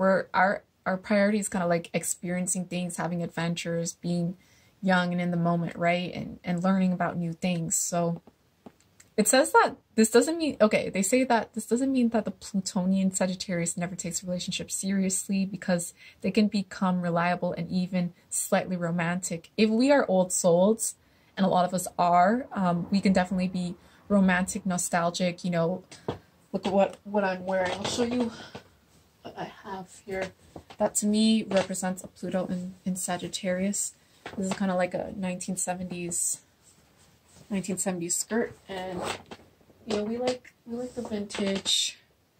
We like vintage stuff. Like, you know, people say, "Oh, you're Vosco girl or e-girl," and you bring back all this retro, funky ass fashion. But you know, we like, you know, take the granny shit, make it sexy. You know what I'm saying? Look at this. Like you take the lace and you wear like a cute bra underneath or something, or some nice big earrings, like 80s style, you know. What else do I have? I have a mix of like Pluto and Scorpio and Pluto and Sagittarius fashion, so I'm going to show, this is just Pluto and Sagittarius in my opinion. Other Pluto and Sagittarius would dress very normcore, and when I mean normcore, I mean like things that are functional, where you can travel and see different things and look good, but also be able to climb mountains and all that. So this one here is a kind of like 1970s look. This would be nice with some cute shorts, shorts. This is a off the shoulder kind of, I'm not gonna unfold it, but you get the picture, right? Like vintage, the wine colored lace and kind of grungy look or rock star look. The choker. This to me represents Pluto and Scorpio. Kat Von D eyeliner, tattoo liner, emo liner, eyeliner. I like these kinds of looks as well. Besides the hipster 1970s, you know, I like the Scorpio looks, because Scorpio looks are very sexy and very edgy and all that. I really like those looks. Choker. It's like a lace choker. Maybe Victorian style, I don't know. And I've got this lovely top. Isn't that so cute? It's so sexy, it's so beautiful. I love that. I can't wait to wear this. Yeah, so that kind of represents, to me anyway, represents kind of Scorpio, because this is like, you know, Day of the Dead, Santa Muerte, Grim Reaper, dark romance. I really like that aesthetic and vibe. So I like that. I like those kinds of looks, like the vampy looks. These are kind of like black leather pants, skinny jeans or skinny pants, like fake leather, faux leather. So this would be nice with like a nice kind of crop top. Anyway, I'm just reading what they're saying right now. It says that they care very much about friends and family, even if they don't always show it. That's true. Like, people think that we're just detached and all that, but we definitely care. Even if we're, even if our mind is one place the next, we still, deep down, we still care about people.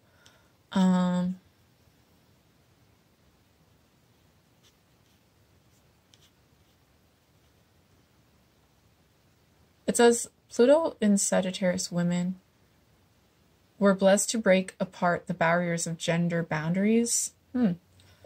They were fully capable and willing to work alongside men in domains that put their skills to the test. Yeah, so with my generation, a lot of people I know, and even with myself, you know, I've worked in all kinds of roles and stuff that men would work in and all that. So challenges are welcomed as opportunities to further hone themselves. And it's something that women have. Okay, what about with dating? It doesn't really get into dating. What the hell? Why doesn't it get into the dating?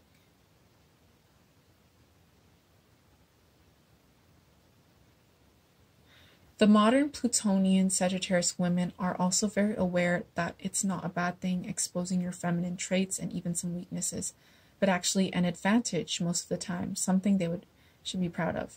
There's nothing wrong with exhibiting sensibility and empathy or having stronger emotions, and this is one of the greatest advances of all time, accepting this as the truth. Okay. People with the Pluto and Sagittarius, like women, females, know how to capitalize on her natural sensibility and diplomacy.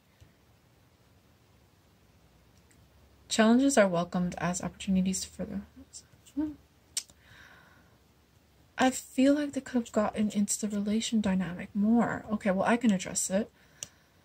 So, like I said before, we don't want to give up on our individuality to be accepted. We feel just different sometimes, and if someone can't accept us for who we are, we're not going to stick around. You know what I'm saying? And now we are accommodating for people when it comes to relationships. In terms of, like, we accept people for who they are usually. If we're dating someone, and when we're pursuing a relationship, it's usually because we like them. We like something about them. It could be their style. It could be their passion, their work, their personality.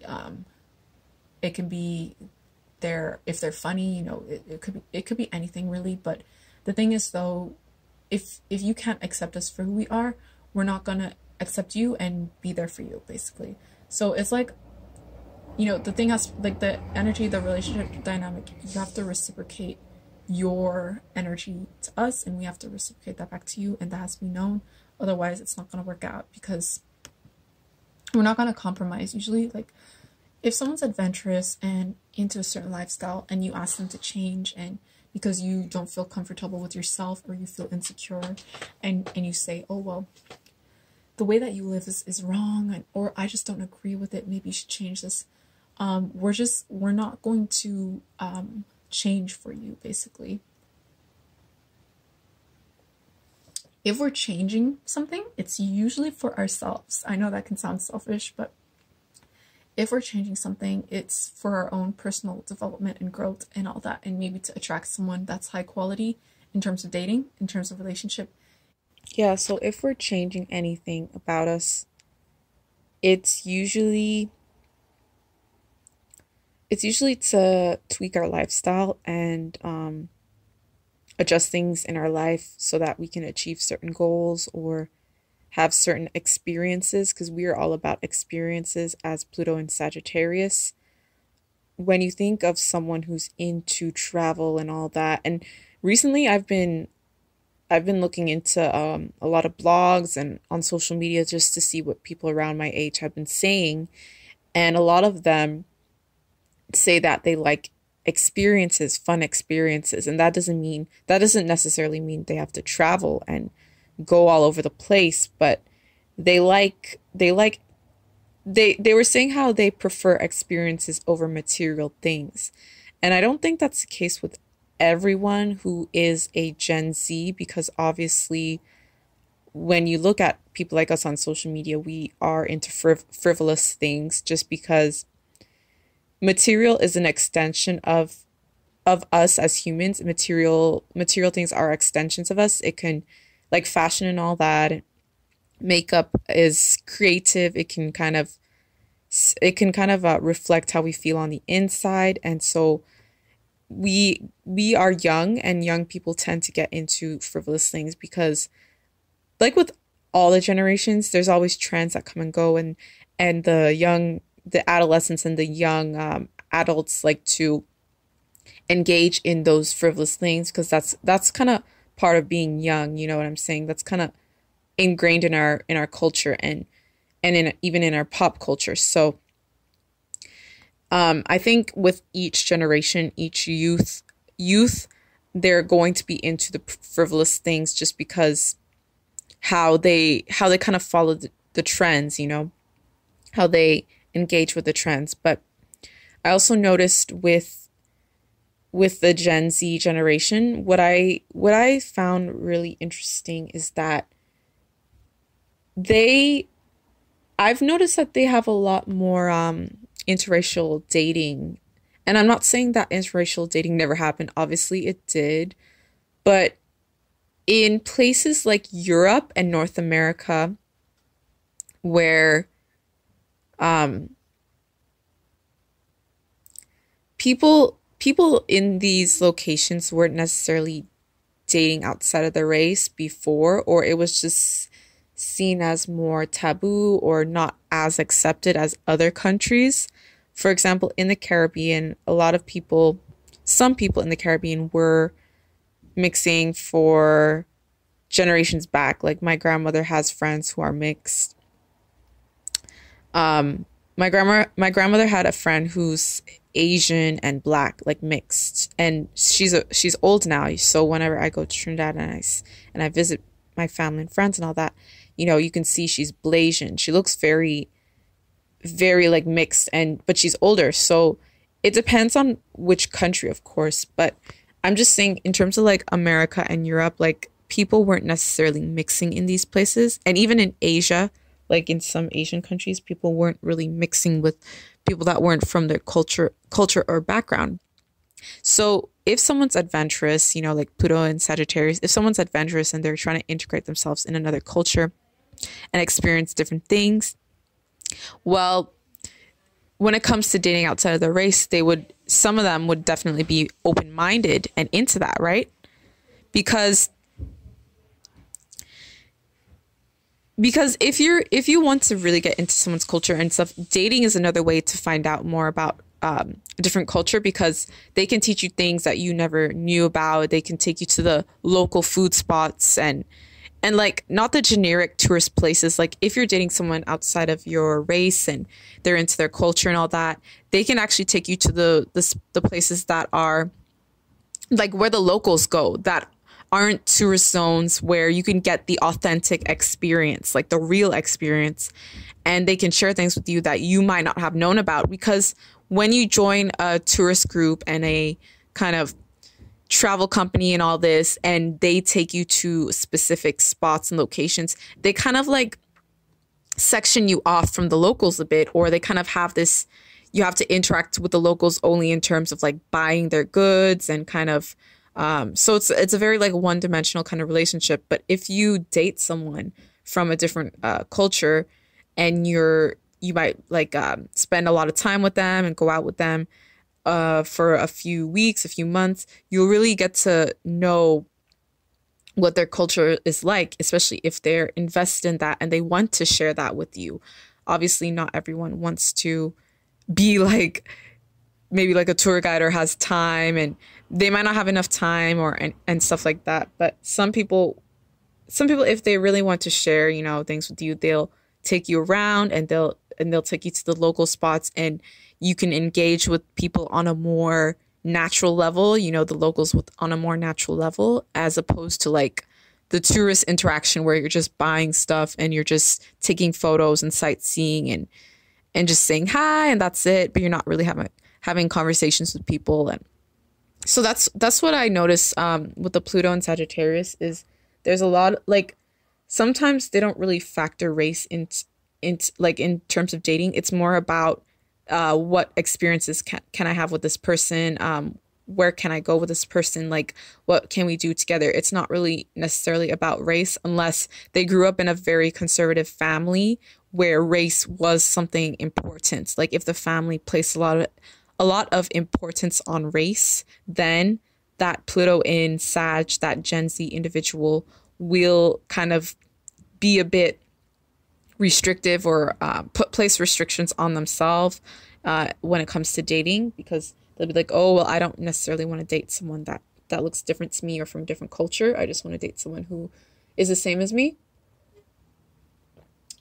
So, yeah, I also find that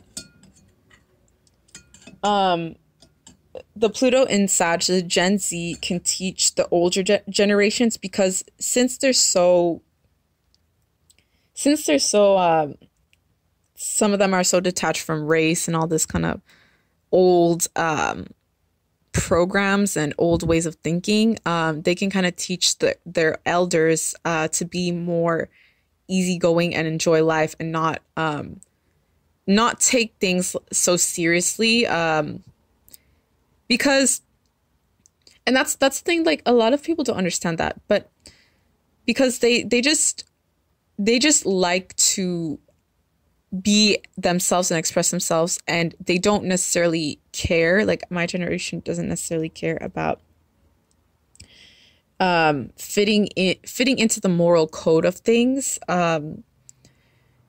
They might have to do that, and maybe like in school and all that, but when it comes to them expressing themselves like artistically, if you notice a lot of my Gen Z artists and famous people, Gen Z bloggers, they don't really care about if their lifestyle doesn't fit into the normal societal lifestyle. Like they will, like a lot of them are vegan, a lot of them are they're into alternative lifestyles, and obviously that was around before, but they're just unapologetic about it. They don't really necessarily care if someone doesn't like them for having a particular lifestyle, for being vegan and all that, and having a lifestyle that isn't the mainstream way of living. So, and people will say, I heard a lot of people say, oh, well, you're just really selfish. You guys are really selfish and you guys are really entitled, and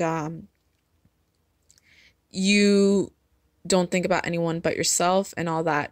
The thing is, so not a lot of people are okay with you living a certain lifestyle. They might have placed restrictions on themselves and on their lifestyle. And if they see you enjoying yourself and having a nice lifestyle and traveling and enjoying your life with your friends as a young person should, they might kind of be upset because they didn't get to experience that. And they think that there's an issue because you are basically living out what they dreamed they could have done. And the thing is, though, anyone can do that anytime in their life. You don't have to be a certain age to live like that and experience things and change your lifestyle. You can change your lifestyle at any age. But I think a lot of people in my generation, like, they're very unapologetic. Like they don't really care if someone doesn't like them or their lifestyle. They're just living their life how they want. And I notice with millennials, struggled with this a bit. I guess the generations previous to the millennials tried to stamp this out of them and tried to make them follow a certain path or life. And I feel that a lot of millennials are frustrated because of this. But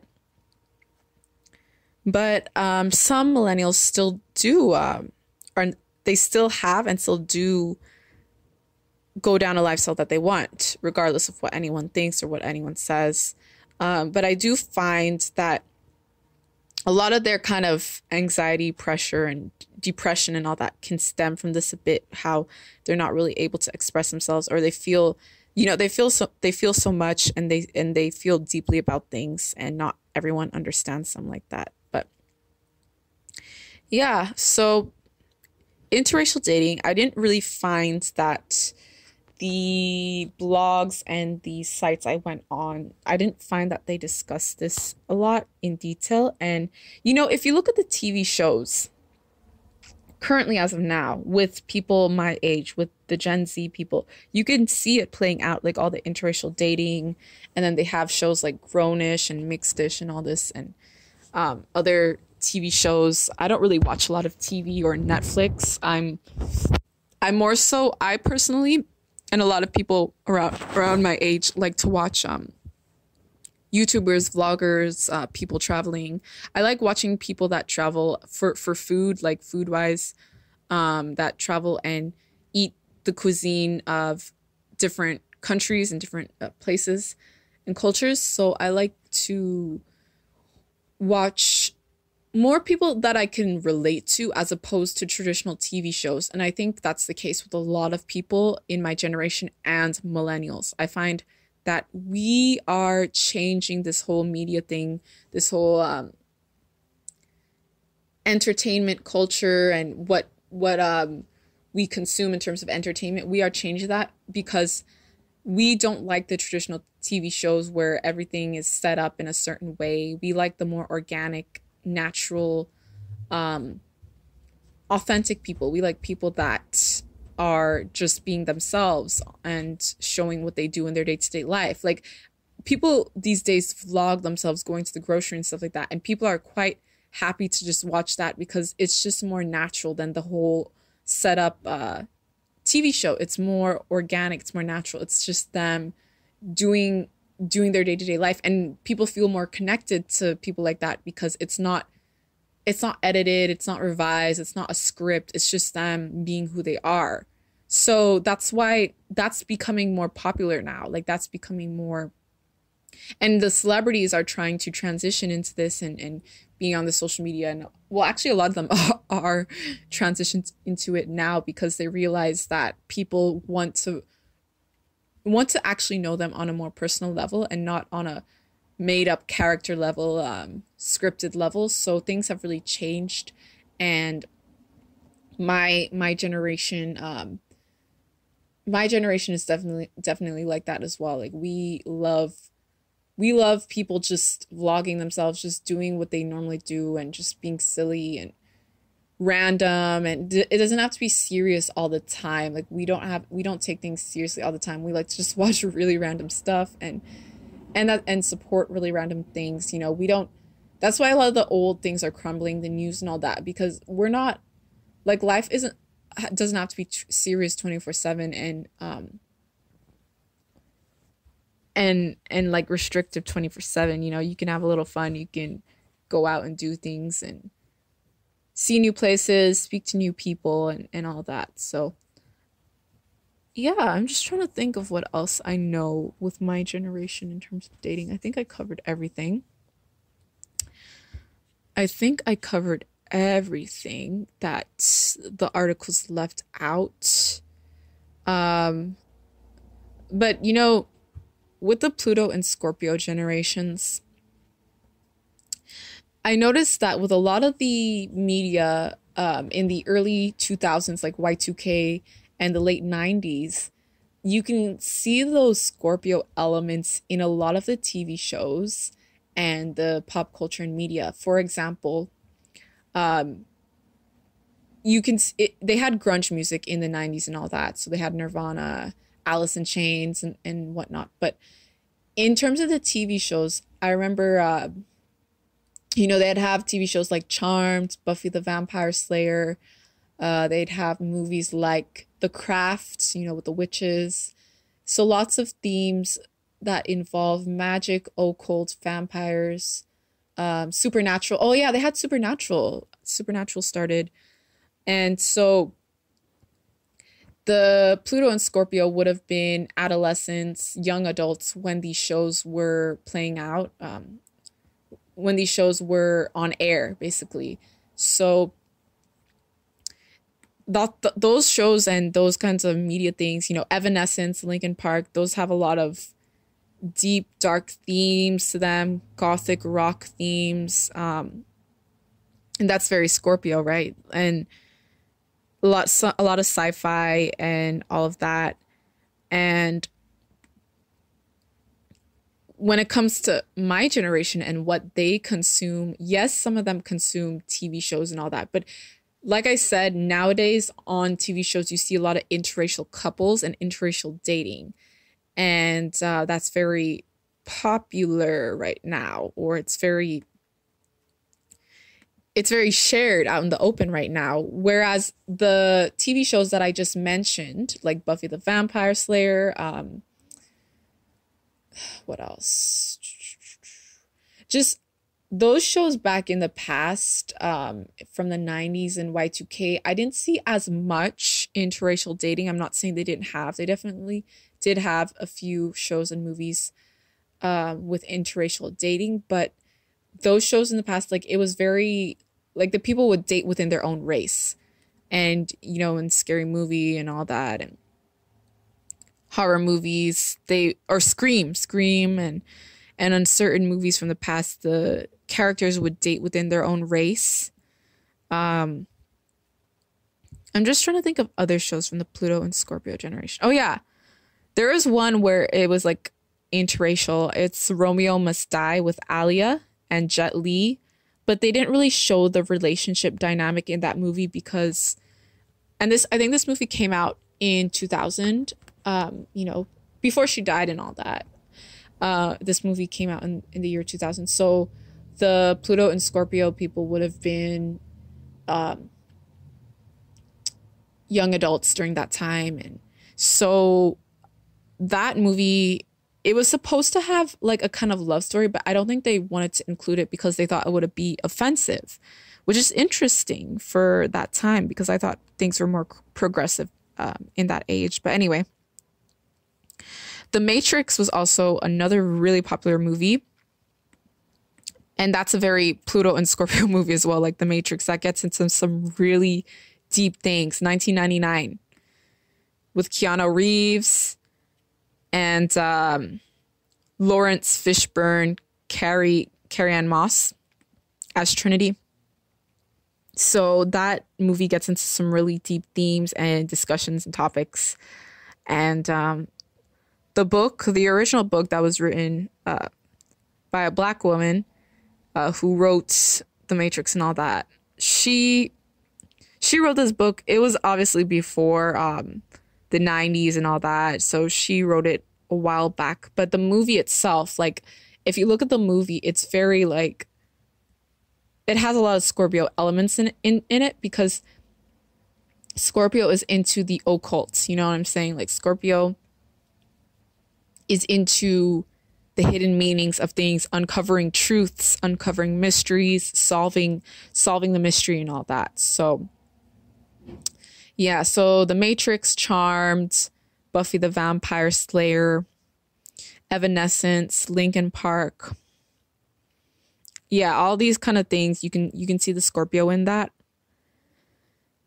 Okay. The Craft. So that's really interesting. And with our media, it's like with the Gen Z stuff, it's more, I don't find it as serious as the Pluto and Scorpio movies, it's just more fun and more interracial dating, more funny lines. Sagittarius people can be quite funny and they like to crack jokes. They're very talkative, chatty people. They bring different cultures into things, or, since they like to travel, when it comes to movies, they'd probably add certain cultural elements to movies, or the movie would be set in specific locations, and the character is not from that culture, but they have to learn about that culture and whatnot. Yep. Pirates of the Caribbean. I remember when that movie came out, that was really, really popular. Pirates of the Caribbean with Johnny Depp. And, you know, they're pirates with a mission, with a purpose, a journey, having lots of adventures and lots of different experiences. So that movie to me is very Pluto in Sagittarius. And we would have been young children. Some of us wouldn't have even been born because the first Pirates of the Caribbean movie I think came out in 2003, but they released other ones after that. The Hangover was another popular movie. You know, the guy stuck in Las Vegas, and it was like a comedy.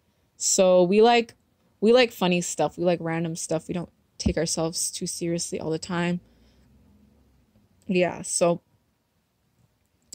I hope that this conversation was interesting and that you learned a lot. I will be posting more videos in the future sometime soon. So stay safe, stay healthy, and I will see you in the next one. Bye-bye.